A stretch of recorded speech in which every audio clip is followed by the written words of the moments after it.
தந்தை மகன் தூயாவியாரின் பெயராலே நம் ஆண்டவராகிய இயேசு கிறிஸ்துவின் அருளும் கடவுளின் அன்பும் தூயாவியாரின் நட்புறவும் உங்கள் அனைவரோடும் இருப்பதாக.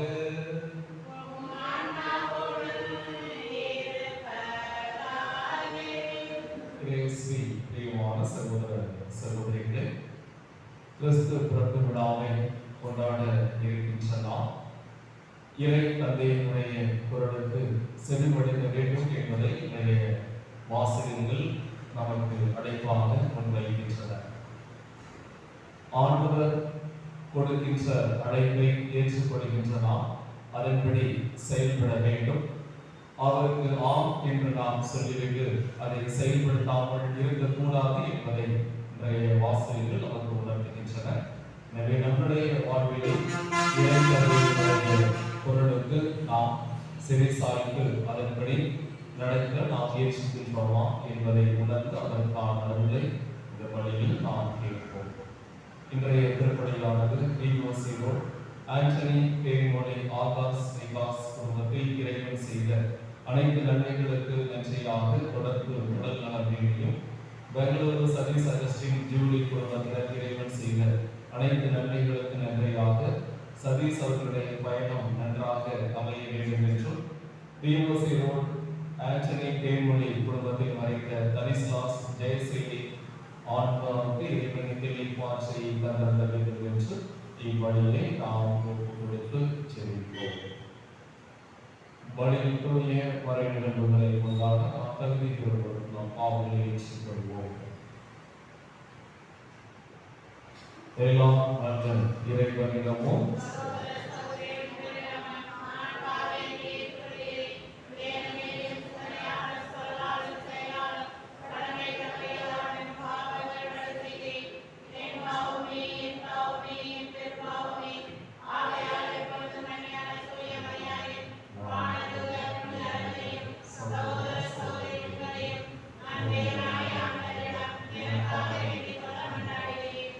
எல்லாம் இறைவன் நம்மை பிறக்கும் வைத்து நம் பாவங்களை மன்னித்து நம்மை இறை வாழ்வுக்கு அழைத்து செல்வாராக.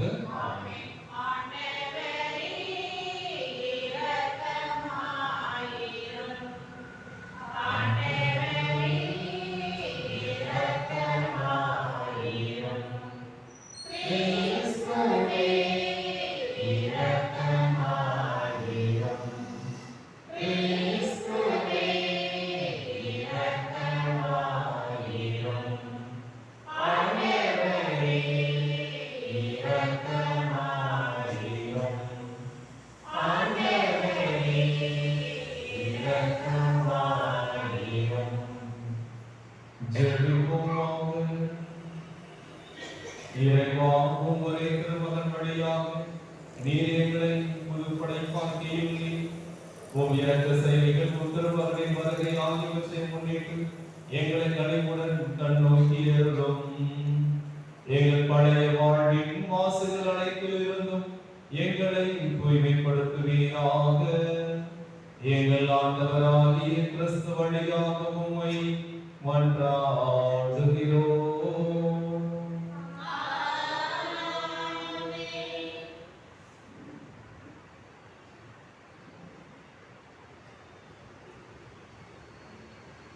முதல் வாசகம்.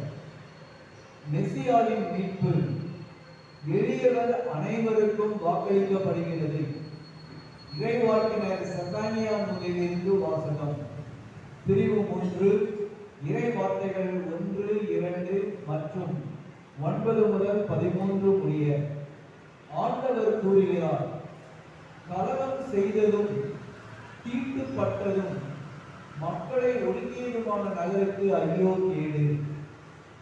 எந்த சொல்லுக்கும் அவள் செவிசாய்ப்பது இல்லை, கண்டிப்புரையை அவள் ஏற்பதும் இல்லை. ஆண்டவர் மேல் அவள் நம்பிக்கை வைப்பதில்லை, தன் கடவுளை அண்டி வருவதும் இல்லை. அக்காலத்தில் நான் மக்களினங்களுக்கு தூய நாளினை அருள்வேன். அப்போது அவர்கள் அனைவரும் ஆண்டவரின் பெயரால் மன்றாடி ஒருமனப்பட்டு பட்டு அவருக்கு பணிபுரிவார்கள். எத்தியோப்பியாவின் ஆடுகளுக்கும் அப்பாலிலிருந்து என்னை மன்றாடுவோர் சிதறுண்ட என் மக்கள் எனக்கு காணிக்கை கொண்டு வருவார்கள். எனக்கு எதிராக எழுந்து நீ செய்த குற்றங்களை முன்னிட்டு அந்நாளில் அவமானம் அடைய மாட்டாய். ஏனெனில் அப்பொழுது இருமாப்புடன் அக்களித்திருப்போரை உன்னிடமிருந்து அகற்றி விடுவேன். இனி ஒருபோதும் எனது திருமலையை செருக்கு அடைய மாட்டார். ஏழை எளியோரை உன் நடுவில் நான் விட்டு வைத்தேன். அவர்கள் ஆண்டவரின் பெயரில் நம்பிக்கை கொள்வார்கள். இஸ்ரவேலில் எஞ்சியோர் கொடுமை செய்ய மாட்டார்கள். வஞ்சக பேச்சு அவர்களது வாயில் வராது. அச்சுறுத்துவோர் யாருமின்றி அவர்கள் மந்தை போல் மேய்ந்து இளைப்பாறுவார்கள். ஆண்டவர் வழங்கும் அருள்வாக்கு. வலுவுரை பாடல். இந்த ஏழை கூவி அழைத்தான், ஆண்டவர் அவனுக்கு செவிசாய்த்தார்.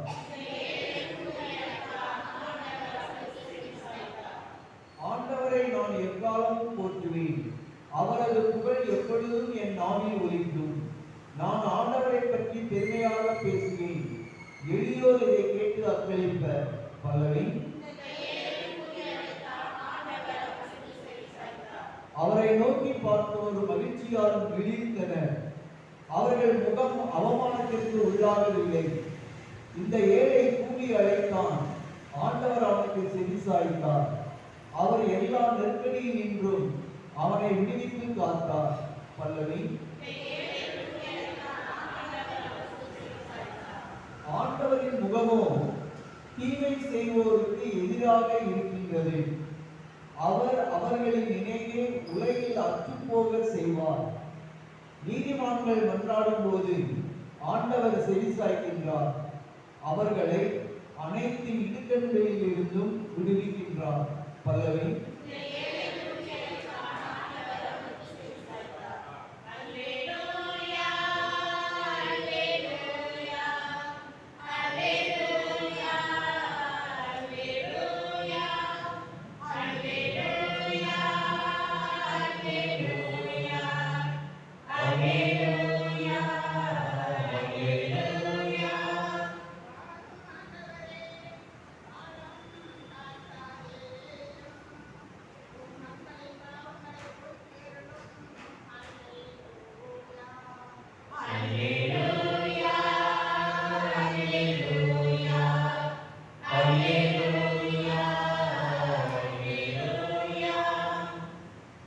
ஆண்டவர் உங்களோடு இருப்பாராக.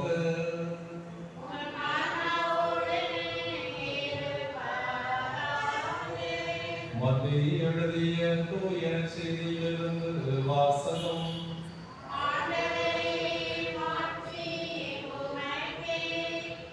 மத்தேயு நற்செய்தி அதிகாரம் 21 இறைவார்த்தைகள் 28 முதல் 32 வரை. அக்காலத்தில் இயேசு தலைமை குருக்களையும் மக்களின் மூப்பர்களையும் நோக்கி கூறியது, இந்த நிகழ்ச்சியை பற்றி நீங்கள் என்ன நினைக்கிறீர்கள்? ஒரு மனிதருக்கு 2 புதல்வர்கள் இருந்தார்கள். அவர் மூத்தவரிடம் போய், மகனே, நீ இன்று திராட்சை தோட்டத்திற்கு சென்று வேலை செய் என்றார்.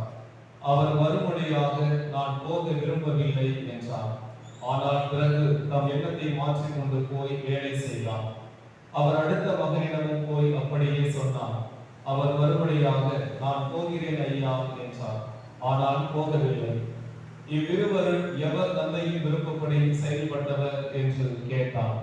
அவர்கள் மூத்தவரை என்று விடையளித்தனர்.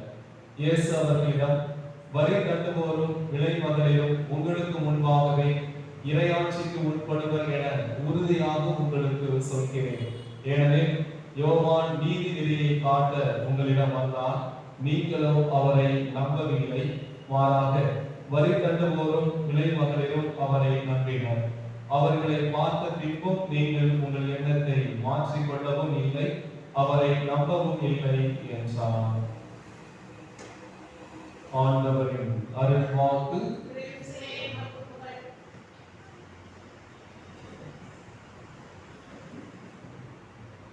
இறையேசுவில் பிரியமான சகோதர சகோதரிகளே, ஒருவரின் சொல்லுக்கும் செயலுக்கும் இடையே இருக்கின்ற இடைவெளி குறைவதில் தான் ஒரு மனிதனுடைய முதிர்ச்சி என்பது வெளிப்படுகின்றது. சிறு வயதில் இளவலாக இருக்கும்போது நிறைய நாம் பேசுகிறோம், பேசிக்கொண்டே இருக்கின்றோம். ஆனால் வருடங்கள் ஆக ஆக ஒரு குறிப்பிட்ட வயதில் நாம் பேசுவதை குறைக்கின்றோம் அல்லது வார்த்தைகளை நாம் பயன்படுத்துவதில் மிக கவனமாக இருக்கின்றோம். ஏனெனில் நாம் பேசுவதை காட்டிலும் செயல்களே சிறந்தது என்ற அந்த ஒரு முதிர்ச்சி வருகின்ற பொழுது நாம் அதிகம் பேசாமல் நாம் செயல்களில் நம்முடைய கவனம் இருப்பதை நம்முடைய வாழ்விலே நாம் உணர்கின்றோம். அன்பார்ந்தவர்களே, இன்றைய முதல் வாசகத்தில் நம் ஆண்டவராகிய கடவுள் அந்த இஸ்ரவேல் மக்கள் அவர்கள் எப்படி இருக்கிறார்கள் என்பதை நாம் பார்க்கின்றோம். ஆண்டவரை அவர்கள் தேடுவதும் இல்லை, கடவுளை நம்புவதும் இல்லை, அவருடைய சொல்லின்படி நடப்பதும் இல்லை என அந்த மக்கள் இப்படி இருந்தாலும், ஆனாலும் கடவுளுடைய அன்பு அவர்கள் மீது குறைவதாக இல்லை. மாறாக ஏதோ ஒரு கட்டத்தில் ஒரு நிலையில் அவர்கள் நம்மை தேடி வருவார்கள், என்னை நம்புவார்கள், என் கட்டளைகளுக்கு அவர்கள் செவி சாய்ப்பார்கள் என்ற அந்த எண்ணத்திலே இதுவரை நீங்கள் பட்ட துன்பங்கள் கஷ்டங்கள் எல்லாமே உங்களுக்கு மாறும். நீங்கள் பறந்த புல்வெளியில் எந்த ஆபத்தும் இல்லாமல் அந்த மந்தையை போல உங்களுடைய மேய்ச்சல் இருக்கும் என்று கடவுள் எப்படி எல்லாம் அவர்களை பாதுகாக்கிறார் என்பதை அந்த முதல் வாசகத்திலே நாம் பார்க்கின்றோம். எனவே அந்த மக்கள் கடவுளிடமிருந்து விலகி சென்றாலும் ஆனால் கடவுள் தொடர்ந்து அவர்களுடைய அந்த குறைகளை சுட்டிக்காட்டி இப்படியெல்லாம் இருக்கிறார்கள் என்று கடவுள் சொன்னாலும் கூட, ஆனாலும் அவர்களை தேடி வந்து தன்னுடைய அன்பை வெளிப்படுத்துவதை நாம் பார்க்கின்றோம். எனவே இப்படியாக கடவுள் தன்னுடைய அந்த வார்த்தைக்கும் தன்னுடைய அந்த செயலுக்குமான அந்த நிலையை தொடர்ந்து அவர் கடைபிடிக்கின்றார். ஒரு கட்டத்தில் எதிர்மறையாக நான் உங்களை கண்டிப்பேன், உங்களை நான் இப்படியெல்லாம் செய்வேன் என்று சொல்லும் போது அதிலிருந்து விலகி மறுபடியும் அந்த இஸ்ரவேல் மக்கள் மீது அன்புள்ளம் கொண்டவராகவே இருப்பதை நாம் பார்க்கின்றோம். எனவே இன்றைய நற்செய்தியில் நாம் பார்க்கின்ற பொழுது அந்த ஒரு தந்தை தன்னுடைய 2 மகன்களிடம் போய் இந்த வேலையை செய்கின்றார். இந்த திராட்சை தோட்டத்துக்கு போய் என்று மூத்த மகன் நான் போக விரும்பவில்லை என்று சொல்கிறான். ஆனால் அவன் சென்று அந்த வேலையை செய்கிறான். இளைய மகன் நான் போகிறேன் ஐயா என்று சொல்கிறான். ஆனால் அவன் சென்று அந்த வேலையை செய்யவில்லை. எனவே இந்த இருவரில் யாருக்கு எவரை அந்த தந்தைக்கு மிகவும் பிடிக்கும் என்ற அந்த கேள்வியை ஆண்டவர் கேட்கின்ற பொழுது அவர்கள் மூத்தவரை என்று சொல்கிறார்கள். ஏனெனில் அவர்கள் என்ன சொன்னார்கள் என்பது அங்கே முக்கியம் அல்ல, மாறாக அவர் நினைத்ததை மாறாக அவருடைய அந்த கட்டளையை செயல்படுத்தியவர் என்பவர் அங்கே மூத்தவர் தான். போகவில்லை என்று சொன்னாலும் ஆனாலும் ஒரு கட்டத்தில் மனதை மாற்றிக்கொண்டு சென்று அந்த வேலையை செய்கிறார். ஆனால் இளையவர் நான் போகிறேன் என்று வெறுமனே வார்த்தையில் சொல்லிவிட்டு அதற்கான எந்த முயற்சியும் எடுக்கவில்லை. மாறாக அந்த செயல்களே அந்த சான்றுகளாக அமைகின்றன. எனவே நம்முடைய வாழ்விலும் கூட நாம் என்ன ஆண்டவருக்கு வாக்கு கொடுக்கிறோம், நாம் என்ன அவர் முன் நாம் ஜெபிக்கிறோம் சொல்கிறோம் என்பது முக்கியமல்ல, மாறாக எப்படி நம்முடைய வாழ்வில் நாம் நடக்கிறோம், எந்த வகையில் சான்று பகிர்கிறோம் என்பதை நாம் ஆண்டவர் இயேசு நம்மிடமிருந்து எதிர்பார்க்கிறார் என்பதை இந்த நாளில் நாம் பார்க்கின்றோம். எனவே கிறிஸ்து பிறப்பு பெருவிழாவை கொண்டாட நம்மையே தயாரிக்கின்ற நாட்களிலே ஆண்டவருக்கு உரிய அல்லது அவர் நம்மிடம் எதிர்பார்க்கின்ற அந்த அன்பு செயல்களை நம்முடைய வாழ்வில் செய்ய வேண்டும் என்பதுதான். எப்படி கடவுள் தன்னுடைய அன்பை வெளிப்படுத்த தேடி வந்த தெய்வமாக விண்ணிலிருந்து இந்த மண்ணுக்கு வந்த விடியலாக நம் ஆண்டவர் இருக்கின்றாரோ அது போலவே நம்முடைய வாழ்விலும் நாமும் தேடி சென்று பிறருக்கு உதவி செய்ய, தேடி சென்று நம்முடைய அன்பை வெளிப்படுத்த, பிற வாழ்வில் நாம் விடியலாக இருக்கின்ற பொழுது அதுவே கடவுளுக்கு உகந்த சான்று பகர்கின்ற செயல்களாக அமைகின்றன. எனவே நம்முடைய வாழ்வில் நாம் பாதுகாப்பு சந்தியாக பணி போல நம்முடைய அன்னையை போல ஆண்டவருக்கு சான்று பகரக்கூடிய அந்த செயல்களை நாம் செய்திட அதற்கான அருளை இந்த வழியில் நாம் கேட்போம். ஆமென்.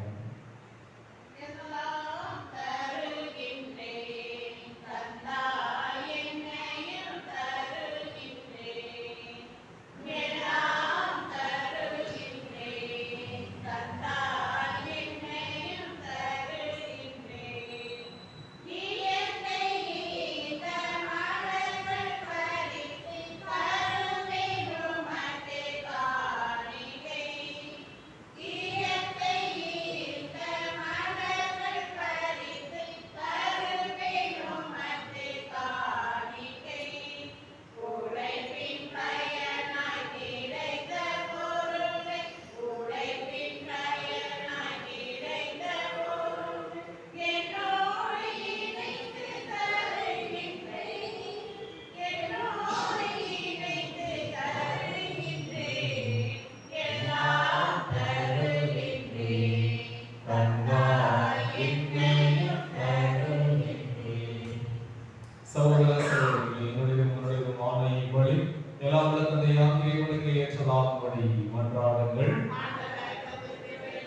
ஆண்டவரே, எங்கள் தாழ்மையான வேண்டல்களும் காணிக்கைகளும் உமக்கு மன நிறைவு அளிக்கும் உம்மை வேண்டுகின்றோம்.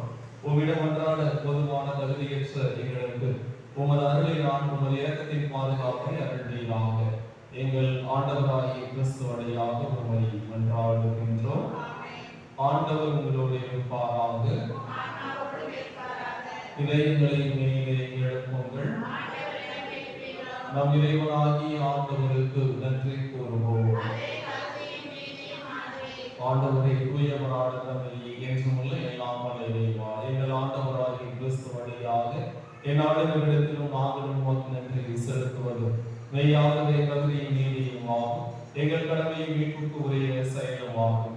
கிறிஸ்து தம்மை தாழ்த்தி உடலெடுத்து முதல்வரை வந்தபோது தொடக்கத்திலிருந்தே நீர் வகுத்த திட்டத்தை நிறைவேற்றி முடிவில்லா மீட்பின் வழியை மீண்டும் எங்களுக்கு திறந்து வைத்தார். எனவே அவர் மறுமுறை தம் ஆண்மைக்கு உரிய மாட்சியுடன் வரும் பொழுது இறுதியில் வெளிப்படும் வாக்களித்த மீட்பை ஒரு கொடையென பெற்றுக் கொள்வோம். அதை நான் இப்பொழுது வெளிப்பாயிருந்த துணிவுடன் எதிர்பார்க்கின்றோம். ஆகவே வானதூதர் முதன்மை வானதூதரோடும் அரியணையில் அமர்வோர் தலைமை தாங்குவாரோடும் வான்படைகளின் அனைகள் அனைத்தோடும் சேர்ந்து நாங்கள் உமது மாட்சியை புகழ்ந்து முடிவென்று சொல்வதாவது.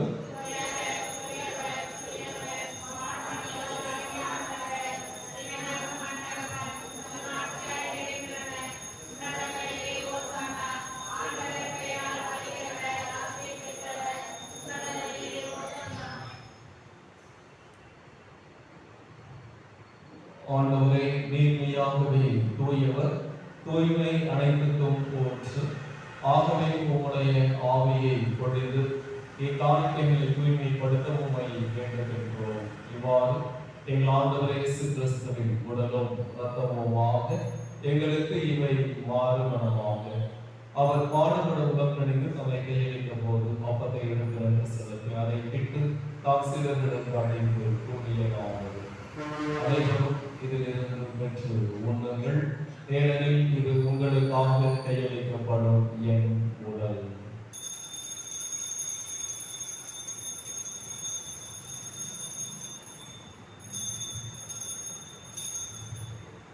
அவனமே இரவு விருந்தை அருந்தியது.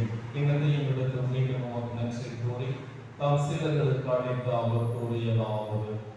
அனைவரும் இதிலிருந்து பெற்று வருகுங்கள், ஏனெனில் இது புதிய நிலையான உடன்படிக்கைக்கு உரிய என் சத்தத்தின் கிண்ணம். இது பாவ மன்னிப்புக்கென்று உங்களுக்காகவும் பலருக்காகவும் சிந்தப்படும். இதை என் நினைவாக செய்யுங்கள்.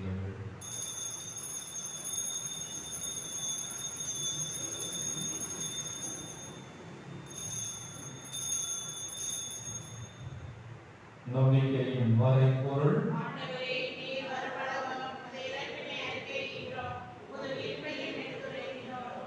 ஆகவே ஆண்டவரை, நாங்கள் கிறிஸ்துவின் இறப்பினை உயிர்ப்பை நினைவு கூர்ந்து வாழ்வதற்கும் அப்பத்தையும் மீட்பளிக்கும் தினத்தையும் ஒப்புக் கொடுக்கின்றோம். உத்தரமுடன் உமக்கு உடைய இறந்தவர்கள் நிலைகளை ஏற்றுக்கொண்டு எனவே உமக்கு நன்றி செலுத்துகின்றோம். மேலும் கிறிஸ்துவின் உடலிலும் இரத்தத்திலும் பங்கு கொள்ளும் எங்களை தூய ஆவியால் ஒன்று செலுத்த வேண்டும் என உங்களை தாழ்மையுடன் கொண்டாடுகின்றோம். ஆண்டவரை உலகத்துக்கும் பரவியும் எங்கள் திருத்தந்தை லியோ, எங்கள் ஆரோக்கியராஜ் ஜெயமாந்தர் நிலையில ஆகிய அனைவரோடும் உமது திரு அவை அன்பில் நிறைவு பெற செய்தோம். சிறப்பாக திருப்பலியை ஒப்புக் கொடுத்து ஜெபிக்கின்ற ஆண்டனி தேவனுடைய குடும்பத்தினர்,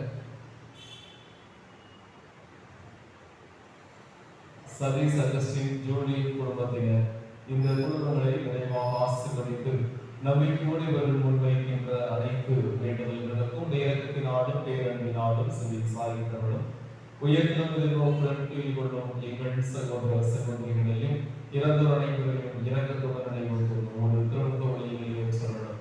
எங்கள் அனைவர் மீது இரக்கமாயும் கடவுளின் கண்ணிக்காயான புனித மரியா, அவருடைய கணவரான புனித யோசேப்பு, புனித திருத்தூதர்கள், இவ்வுலகில் புகுந்தவராக இருந்தோம் எங்கள் பாதுகாவலர் புனித சந்தியாகவர் ஆகிய புனித அனைவருடனும் நாங்கள் நிலை வாழ்வில் பங்கு கொள்ளும் தகுதி பெற்று உன் திருமகன் இயேசு கிறிஸ்து வழியாக உம்மை புகழ்ந்தேற்கும் வரமல்ல உம்மை கொண்டாடுகிறோம்.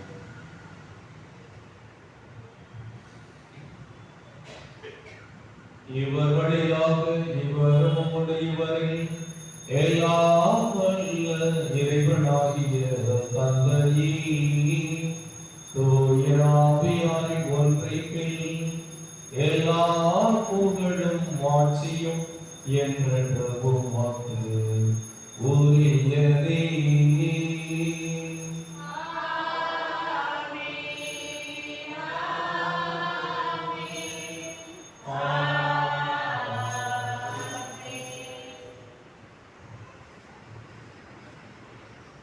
மீட்பரின் கடலையால் கற்பிக்கப்பட்ட ஒரு இறைப்படிப்பினையால் பயிற்சி பெற்ற நாம் சொல்வோம்.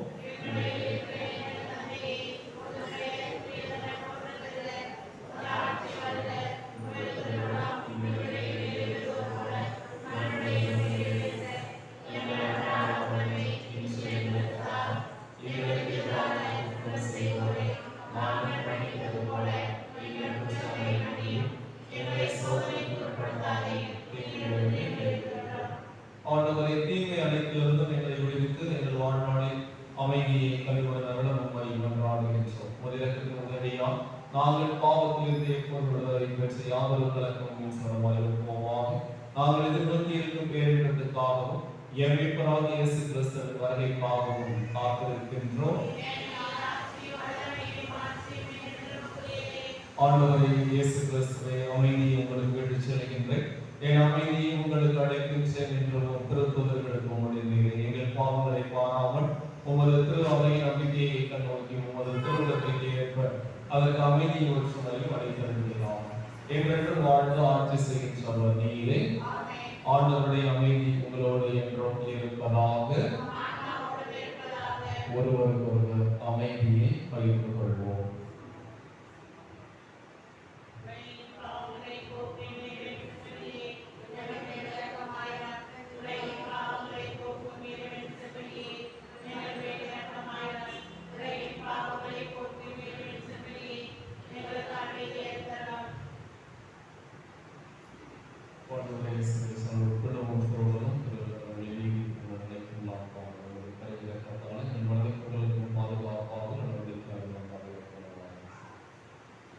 இதோ இறைவனின் சமரி, உலகின் பாவங்களை போக்குகின்றவர்.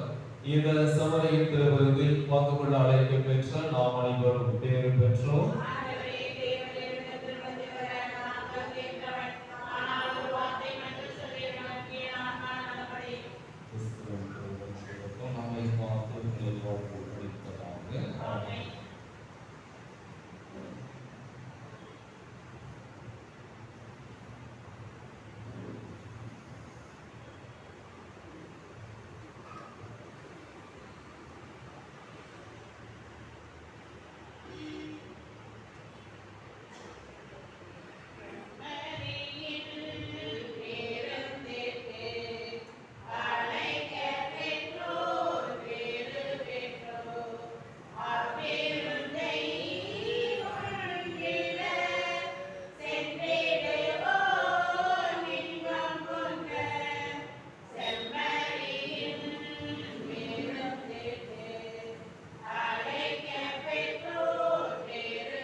நாங்கள் இவ்வளவு பொருட்களை ஞானத்துடன் மதிப்பீடு செய்யவும் விண்ணகத்திற்கு உரியவற்றை பற்றிக் கொள்ளவும் எங்களுக்கு கற்றுத் தருவீராக.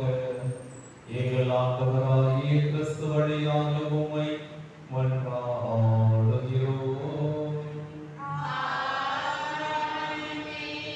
ஆண்டவர் உங்களோடு இருப்பாராக.